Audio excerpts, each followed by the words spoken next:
Good morning, and welcome to another edition of DFS Today. This is your Tuesday, January 11th edition. I am your host, Santino Cacone, and I am here with my good buddy co-hosting, Mr. DJ Sammy Caps. How you doing tonight, buddy? Good. How you doing, Santino? Doing pretty good. Yeah, it's a nice night. We're doing this one the night before halftime of the national championship game for college football. So, yeah, it's a pretty good night so far. I wonder who's going to win. I Yeah. think we'll know by the time this comes out, but it's a close game right now, guys, so we'll see. We'll know by the time it comes out, but we'll be able to catch the ending to that, which is going to be nice. Right, we have, and on this slate, we have a 6-game slate here, so pretty quick, a nice 6-game slate. I know that Detroit, I think, is the only team on the back end of a back-to-back. So we have that to look forward to. We won't have an injury report, obviously, for them, but we can let you know who missed Monday's game. Without further ado, man, let's jump right into this. We have the only game tipping off at 7 p.m. We have the Oklahoma City Thunder taking on the Washington Wizards. Again, 7 p.m. tip-off. We have a 218.5 game total, which is tied for – nope, there's one at 218. So it's just over the lowest game total of the night, but we have the Wizards as 9.5-point home favorites. On the injury report, we have Isaiah Roby, Kenrick Williams, Thomas Bryant, Anthony Gill, Isaiah Todd, Tremont Waters, Cassius Winston, all out. All right, man, I'll throw it over to you. What are you looking at on the Thunder side of the ball? Yeah, I'm looking at Dort. He's at 5,200 right now. Since coming back, he has logged almost 30 minutes per game. And he has also scored in double-digit points and contributed about three rebounds and 5 rebounds in the last 2 games. I'm also looking at Giddey, 6,900 right now. And really since the beginning of this year, 2022, he has logged over 30 minutes and almost 40 minutes a game. So he's around 35 to 40 minutes per game. And he also doubled in one game and almost triple-doubled in one as well. So I look for him to log at least over 30 minutes and try to double again in this one. And I know you just mentioned Isaiah Roby is out for this one.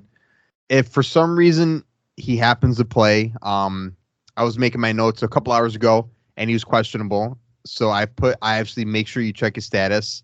But if he does play, I think he'll be a good value for tonight. He almost doubled the last 2 games, or 2 games ago, I should say. With 8 points and 9 rebounds. And then in the last game, he had 12 points and 4 rebounds. So if he does play, I look for him to get close to a double-double, maybe have a low-end one. But what are you looking at? Yeah, and they have him out in health and safety protocols, so Gotcha. we know that things like that change on the daily. He's getting close to that time, so it's possible. We'll see about that. In this matchup, I kind of like Dort at 5.2. I think that's a solid price tag. He's been around that value for a few games now.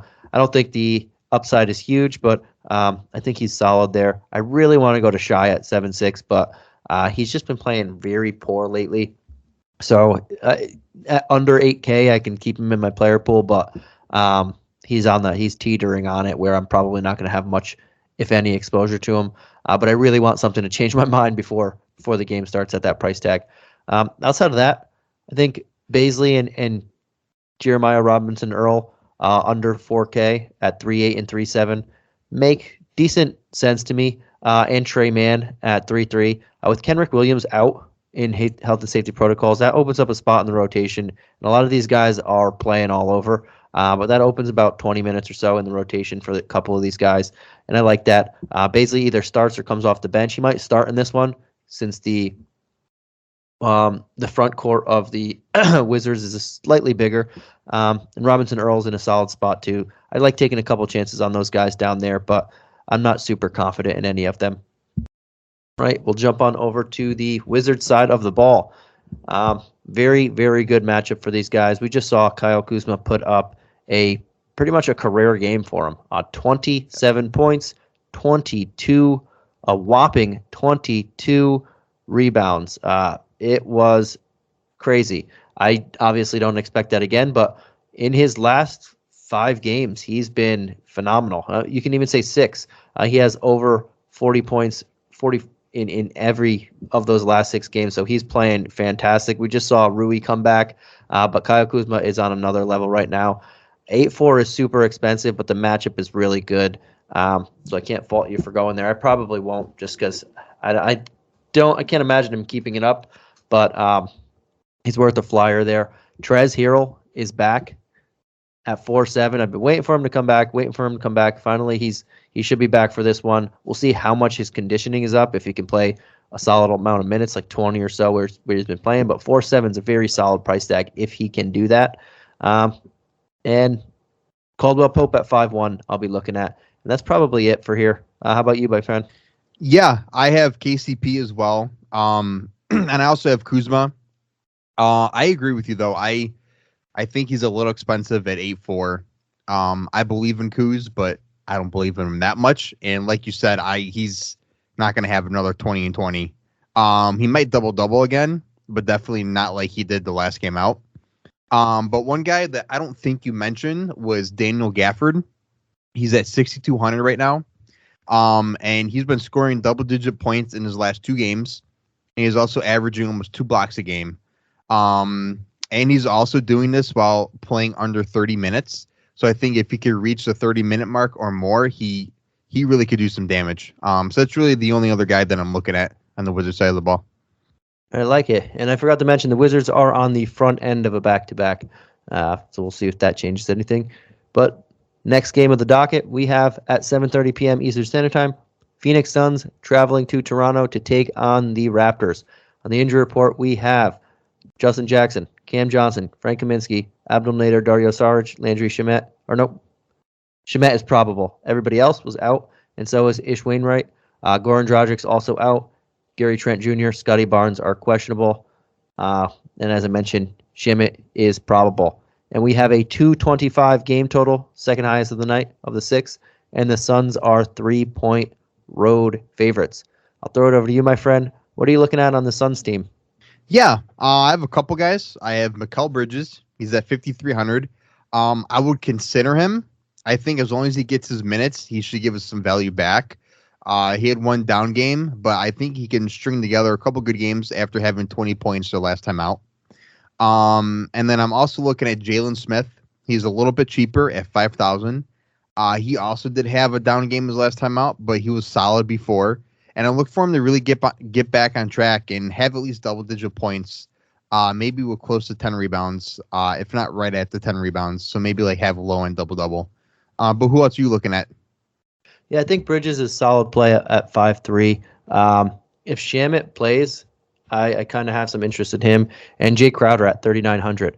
With Cam Johnson, who's been really solid lately, out of the lineup, he's been playing a ton of minutes, regardless of who's in and who's out lately. And he's getting a lot of shots, a lot of points to go around, a lot of shots to go around, and a lot of minutes. I think Jay Crowder benefits a lot from that. Mikal Bridges will get a few extra minutes. And those two guys are fairly cheap. Crowder's under 4K, and that's a spot that I'll really take a chance on him. And I mentioned Shamet at 3,100. If he's ready to go, there's extra minutes available to him as well without Johnson in the lineup, and that's another solid shot I'll take at. For the expensive guys like Paul, Booker, Ayton, I'm interested in Ayton in the matchup, but he hasn't really blown up since he's come back off the COVID list. I know it was one game, but he missed so much time that I need to see him get a little bit more. I only took 5 shots in that game that he came back from, so I want to see if he gets a little more accustomed. If he feels good to go, I don't mind taking a chance on that. And I think we should have reports on his conditioning and how he's feeling heading into the game, because this only tips off at 7:30, second one to go. So I'll be keeping an eye on that before I put him in my lineup. All right, jumping on over to the other side of the ball, we have the Raptors, who have been playing really good lately. Siakam and Van Vliet have been awesome, but they're coming into this one. Gary Trent Jr. missed the last game. Scotty Barnes and him now they're both questionable. That's 2 starters that are questionable heading into this game against a tough Suns defense. I probably won't be going to Siakam and Van Vliet at their respective price tags in this particular matchup, even though both have been playing fantastic. The Suns just drain some people. With that said, if there's no Barnes or Trent Jr., that opens up a lot of playmaking. Scotty Barnes is one of the bigger and main facilitators on the offense. But I'm looking at OG at 6'3". I think that's just a solid price tag there. And then if Barnes and Trent don't play, there's some opportunities in the starting lineup. Maybe Boucher gets a start. We saw Kem Birch get the start in the last one, but Precious and Boucher both outperformed him. If Precious starts at 3,800, I really like that. We might see Svi get the start also at 3,700. So there's a lot of options here. Watanabe is back here as well for this game at 5K. There's a lot of guys under that 5K range that could draw the start depending on Barnes and Trent that I'll be keeping an eye on. If Trent and Barnes both play or just one of them play, then I won't have as much exposure to all the ancillary pieces there. I would like OG still, but I'll probably lean away from everybody else. How about you, man? Yeah, I pretty much had the same thing. I had OG playing at 6'3", like you said. It's a solid price tag. And then, obviously, we're going to check Trent Jr. I mean, if he does play, I think he'd be definitely a great value at 5'3". He was scoring 20 or more points in 2 out of the last 3 games. So if he does play, I would definitely try to get him in. All right. I like it.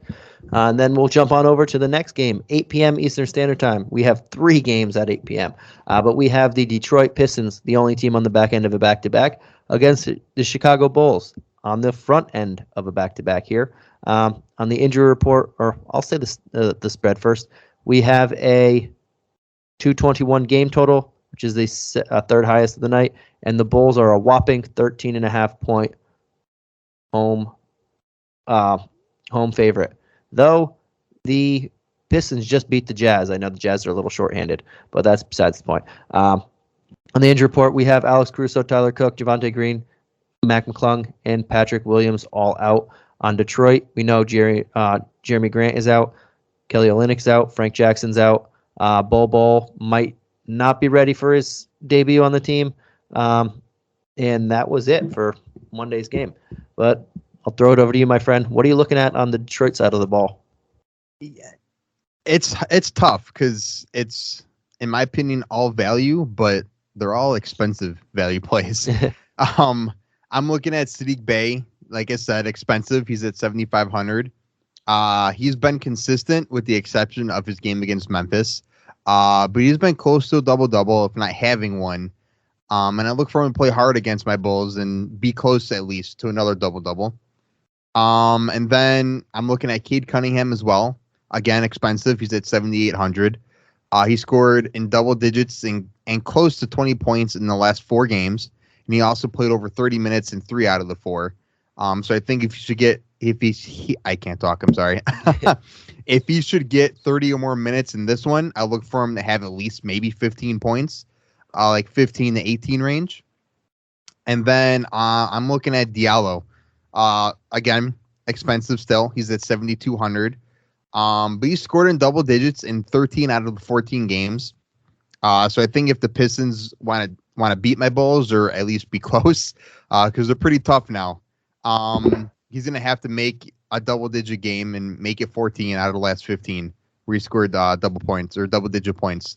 But I think if you're trying to go elsewhere, if you're trying to save is what I'm trying to say. I'm sorry. If you're trying to save for other guys, I think Diallo should definitely be in your lineup.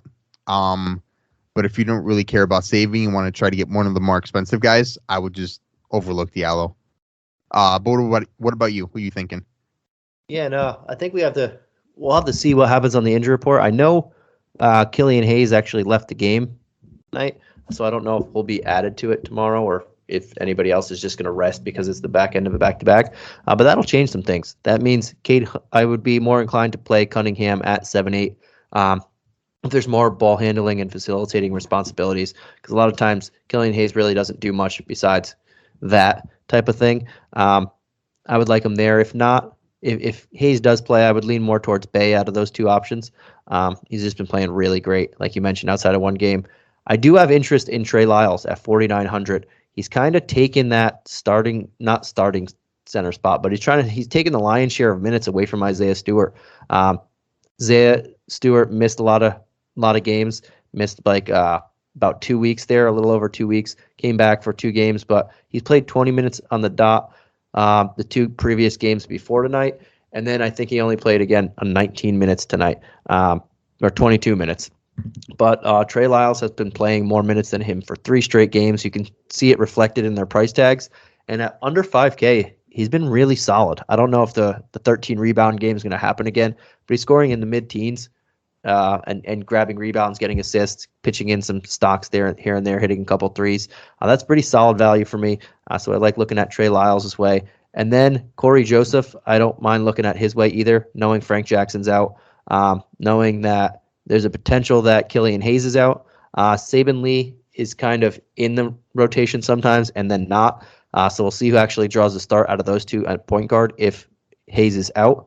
And I don't mind going to either of them, whoever gets that start. I think that'll be solid value there as well.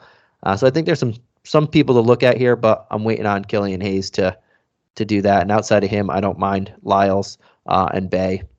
But the other 3 guards in the rotation, I'm waiting on Hayes' status.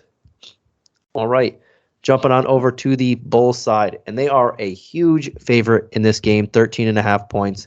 They are home, and there's a lot to like with these guys. I'm not going to go at Levine. He hasn't really hit his value much, so I don't think we can go there.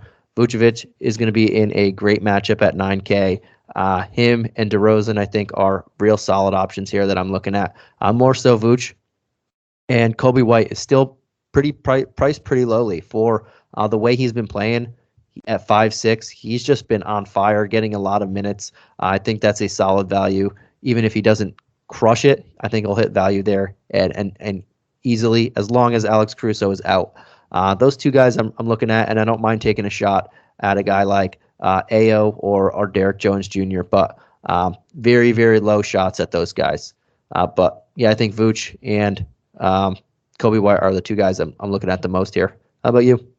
Yeah, I agree. I have Levine in my expensive tier, but I think if you want to, like you said, he's been kind of down lately, as opposed to what we're used to him seeing. He's been playing very well. Don't get me wrong, but I think if it's between him or maybe DeRozan, I would definitely go DeRozan because especially he's a little cheaper. For the guard. I'm sorry, give me a second here. DeRozan's in the forward spot. I'm sorry. If you're just going between the 2 Bulls, I would definitely go DeRozan over Levine. I was getting on a rant and I didn't get all my facts straight. Sorry, guys.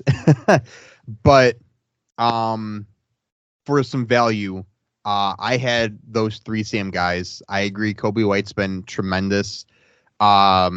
Even when the rest of the team couldn't put offense together, he was there on their last game out, and he scored 13 or more points in the last 7 games.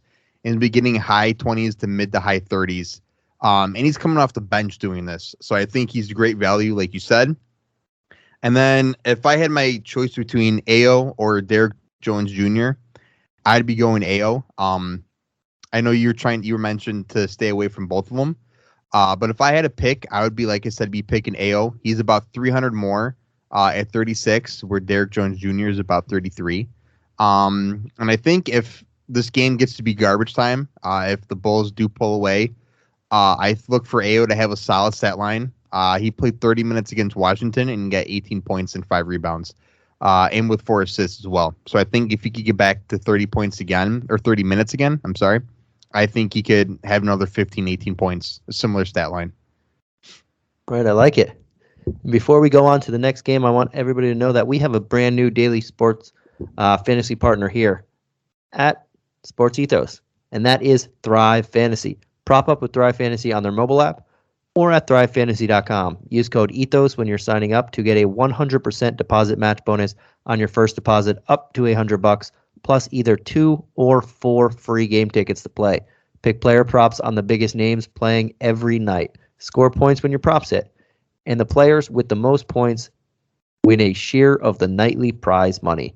It is fantastic. If you like betting props, there's no better prop maker or game to play. It is fantastic.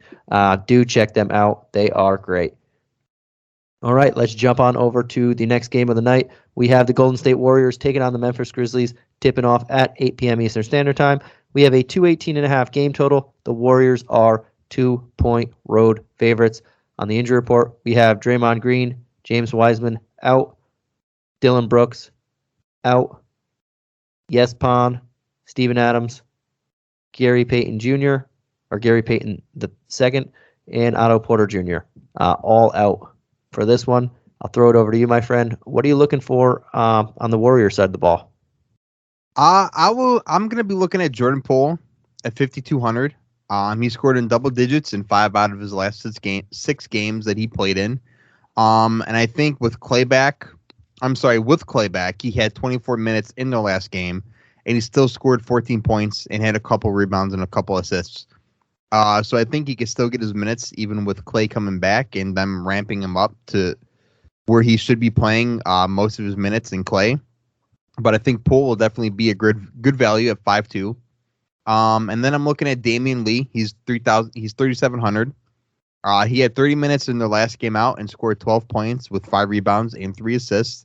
And I think with him being at 3,700, that I would take a look at him. Like I said, with Poole, I would obviously see how many minutes he plays with Clay back. But I think he could get some full game minutes, and I think he'll have some value with us. But who are you looking at? Yeah, and without Porter Jr. and Payton Jr., there's some extra minutes. And without Draymond in here, there's some extra minutes to go around. They're going to need a new starting power forward. That's probably going to be Juan Toscano Anderson at bare minimum 3K. So that's a guy that I'm looking at, just JTA. I think he's going to have to start. Otto Porter Jr. probably draws a start with this, but without Draymond there or Porter Jr., he probably draws it. I don't think they're going to start the game with Poole, Thompson, Wiggins, Curry, and then Looney. So that could possibly be it, but I don't think they'll start that small. We'll see if Jaren Jackson Jr. draws a start at center and Steven Adams stays out and they don't go big, then that could possibly be another lineup. I do like Poole, like you mentioned, at 5.2. I really like him in a 6-man role. He's going to be running the offense off the bench. He's going to be really solid, and they're not going to rush Clay out there for more than 25 minutes, I can imagine, in his second game back in over 2 years. So Poole, JTA, I'm keeping an eye on. Maybe Kuminga draws the start, but I don't think they'll throw him right into the Lions' den right now with everybody or Clay coming back. Kevin Looney is a guy I'm looking at. He's their one true big man on the team at 4.8. He had a really solid game in the last one. I don't expect a repeat performance, but he's the only big center they have, and they're going against quite a few guys like Brandon Clark, possibly Adams back, possibly Tillman back, Jaren Jackson Jr. That's a lot of size that they need. Kevin Looney is the only one that's there, and Bielitsa, if you want to count him as a big guy. But yeah, that's what I'm probably looking at. I like your Poole call, and then I'm looking at the front court options and seeing who gets to start and how they actually throw out their starting lineup. All right, now we're going to jump on over to the Memphis side of the ball. Dylan Brooks being out is big. We see Desmond Bain is just really solid, and his role is secure here without Dylan Brooks. At 6,500, I still think that's solid value, even in this matchup. That's really solid value. So I'm going to look there. I don't have to spend crazy amount for Ja or a bigger amount for John and Triple J. Desmond Bain's been great himself, and I think that's just a solid price tag. Brandon Clark comes to mind if I keep saying Sam Adams like the bear. Steven Adams is out. That's a solid price tag. But if he's also out, Kyle Anderson probably gets the start again here. I do like me some slow-mo at 5K. I think that's very solid. And then DeAnthony Melton. He should get those extra minutes without Dylan Brooks there. All three of the guys I mentioned, Bain, Anderson, Melton, are all in line for extra minutes here, and extra shot attempts and whatnot. And those three guys I really like in this rotation, especially if Golden State goes small. They'll be more inclined to play like Melton extra minutes there and Kyle Anderson more at the 4 and possibly the 5. So those are the guys that I'm looking at the most. How about you? Yeah, I also have Desmond Bain, Brendan Clark. Like I said, I think Bain, he's good for his value at 6,500 or his price tag at 6,500. Especially because he played great against both LA teams. I know the Clippers are a little shorthanded, but he still scored 23 points against both of them. And then, like I said, I'll be looking at Brandon Clark at 5,100. I think he can get about 20, 25 minutes and have a low end double-double, in my opinion. And then I'm tentatively looking in Triple J's way. He's a little expensive at 7,100, but he's been playing pretty good lately. And he's gotten close to 30 minutes in the last 2 games and has scored 26 and 21 points in each of those games. So I think if he could get 30 minutes in this one, I think he'll be worth a look. If you want to try to get someone in his price tag. I like it.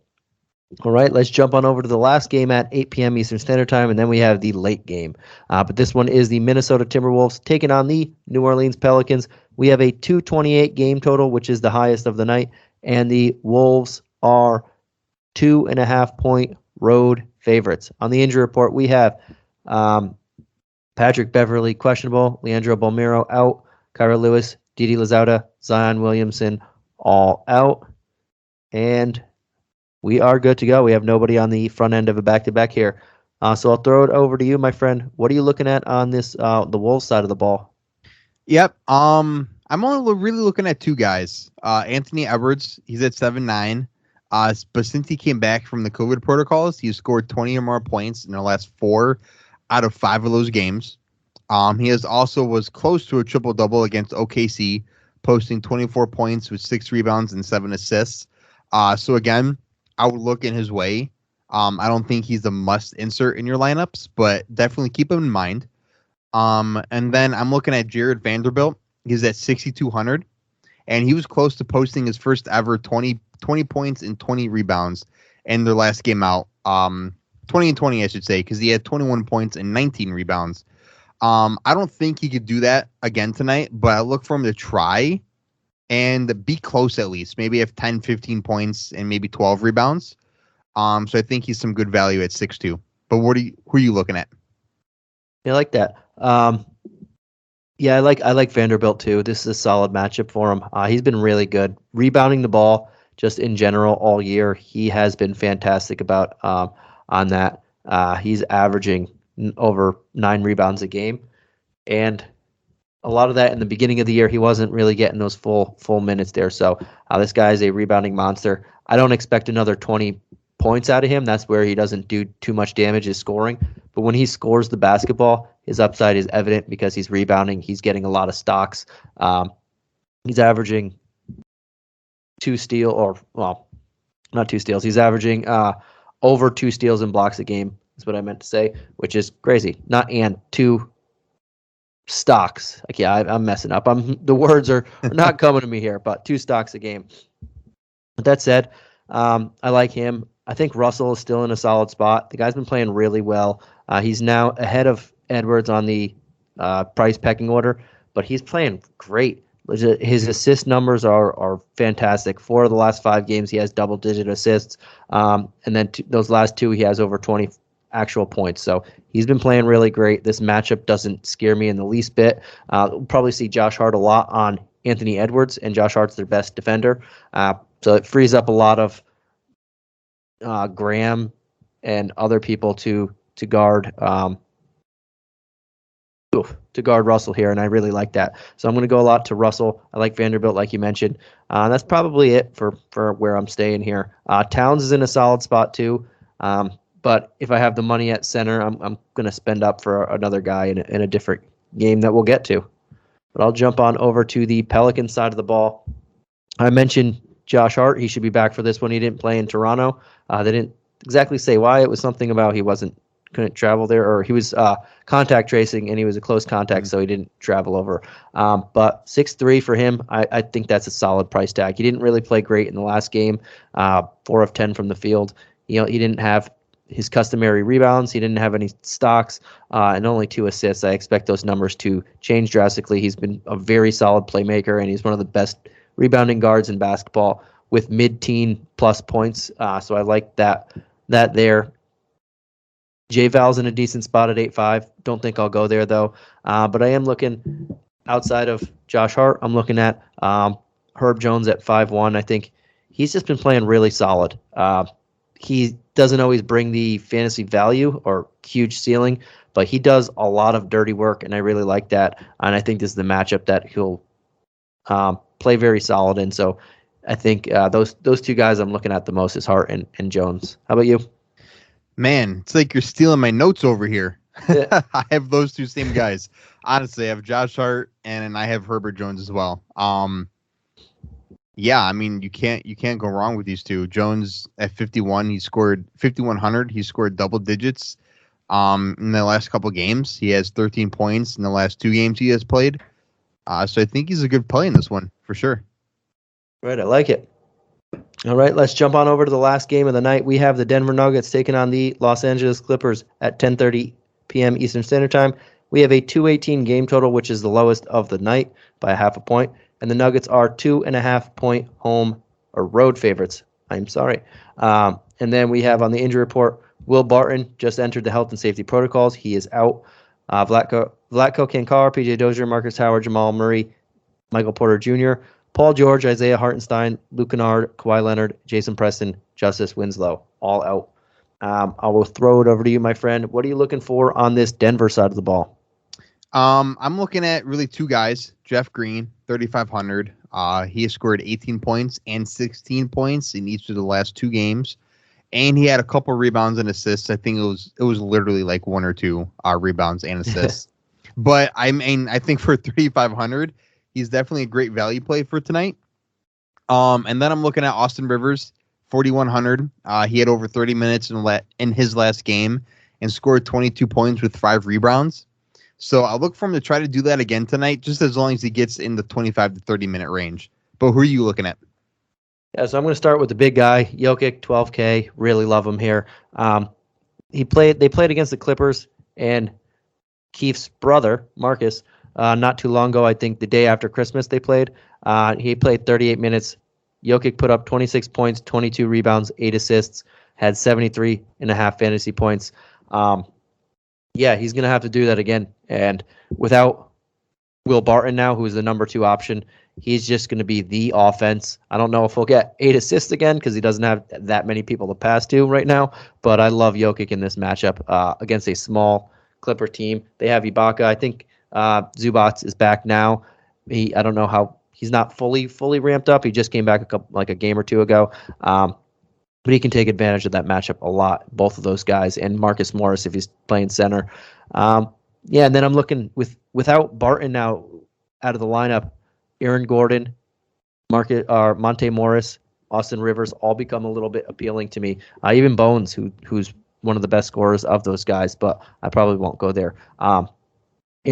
Aaron Gordon at 4.9 is a solid value. He becomes the number 2 option on the team now. I know he's been playing very, very poorly, and that means he's not going to have much ownership. And I think the matchup is solid for him. There's a lot of forwards and versatile players on the Clippers. So we should be playing 35 minutes in this one plus in a lot of multiple positions and get more double-digit shot attempts, which he doesn't often get.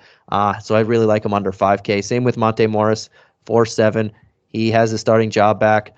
He needs to pick up the offense without Will Barton there as well, and I think that's a solid price tag for him. We know we can go off at certain points. And Austin Rivers, never one to shy away from shooting, might draw the start in this one. He did play, as you mentioned, 32 minutes in the last one, dropped 22 actual points, but he might start in this one without Will Barton. They need someone to take over that starting shooting guard spot unless they start Campaz at point guard and put Morris at shooting guard. We'll see. But Austin Rivers, 4,100 is a solid shot for me to take at. All right, I'll jump on over to the other side of the ball. I'm not in love with most of these guys. Reggie Jackson at 5'8 is one that I would look at. He really, for some reason, the last 2 games didn't play a lot. Only 47 combined minutes. He did shoot. The last 3 games he's made exactly 5 shots in 14, 15, and 16 attempts. So he's pretty much 5 of 15 from the field in the last 3 games on average, which isn't great. But he has the potential to do some damage in here.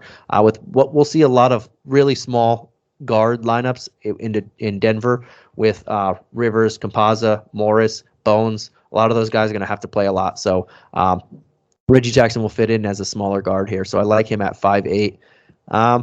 Nick Batum at 4'3". With everybody out, he's back. He's healthy. He played 30 minutes in the last one. Did pretty solid, so I'm looking at him as well at only 4.3. That's a very, very cheap price tag. And Marcus Morris, he might be fired up playing against Jokic in this one. He didn't play the last time these guys faced off, or the only time these guys faced off. So we'll see if he's pissed off about his brother, like he said. And he's been really solid outside of last game. 2 games before that, over 40 fantasy points. So he has some upside here as well. So I might take a shot at him, but that's just for the narrative. How about you, my friend? Yeah, I have the same 2 guys, Reggie Jackson and Marcus Morris. I would be looking at Jackson's side, like you said, at 5,800. He scored 15 points in 10 out of the last 12 games. So there were a couple games where he had a down game of scoring. But I think with PG out again, and Reggie Jackson really putting a load on his back, I think he's worth a look at 5,800. I mean, I had Marcus Morris again too, 6,700, 20 points in the last 5 games, and he's gotten high 20s to mid 30s in minutes. So I think again he could be one of those guys that the Clippers could lean on for tonight. Right, I like it. All right, man, that does it for our 6-game slate. Now everybody's favorite. Let's jump into your favorite player tiers. How about your favorite expensive play of the night? Yep, I mentioned it earlier. I hinted at it earlier. I have Zach LaVine, but like I said, I wouldn't be worried to look in DeMar DeRozan's way. So either one of those 2, they're both in an expensive tier list. You can't really go wrong with those 2 tonight. Yeah, I like it. And I'm looking right at the top at Jokic for obvious reasons. But I'll go someone cheaper as well. I'll go right at the bare minimum of our expensive tier at 8K. D'Angelo Russell, I think he's in a fantastic matchup, and he's been playing great. I think another double-double is in store for him. And you can get both of those guys. But I will ask you now, what is your favorite mid-tier play of the night? Yeah, I don't want to go 2 Bulls in a row. I am very excited. We don't really cover the Bulls much on the Tuesday slates. If I were to go with one, I'd definitely hit our boy Kobe White. But I'm going to really go in depth with Desmond Bain at 6,500. He's played very well, like I said, against both LA teams, with scoring 23 points against them both. And I think the Grizzlies will need him tonight against the Warriors. Yeah, I like it. I really like Bain there. He's probably my favorite choice over there. I will throw someone else out there. Had a burp coming. Had to hold that one in. I will throw someone else out there. I really like. I mentioned Josh Hart earlier. I think the matchup is solid at 6'3". I love the way this guy is playing, versatile, and he literally, his last name is the way he plays. He's all Hart, and I really like that. So I'm going to have a lot of exposure to him as well. But how about your favorite value play of the night? I think I'm going to go with Jeff Green. He scored 18 points and 16 points in each of the last 2 games, actual points. And like I said, he had a couple rebounds, couple assists. So I think 3,500, he's a great value here. Right, I like it. I'll throw one higher. I really like Trey Lyles at 4.9. He's just kind of taking the bull by the horns, and they're playing the Bulls. No pun intended there, but he's kind of taking the bull by the horns here in that center position. We'll see if Bol affects that, but I don't even know if he's going to be ready to play in this one. So I really like him here at 4.9, and a very, very cheap guy under 4K. I'll throw Jay Crowder in there. Without Cam Johnson, there's extra minutes available for him. I think he could see 30 minutes in this one, and he can bring back some value here with extra shot attempts. All right, buddy. That does it for our Tuesday slate. Anything you want to say to everybody, the listeners, before we head on out of here? No, I'm good. Just good luck tonight, and win some money for us, guys. All right, I like it. Everybody, good luck, and we will catch you again tomorrow. Have a good night. Peace out, guys.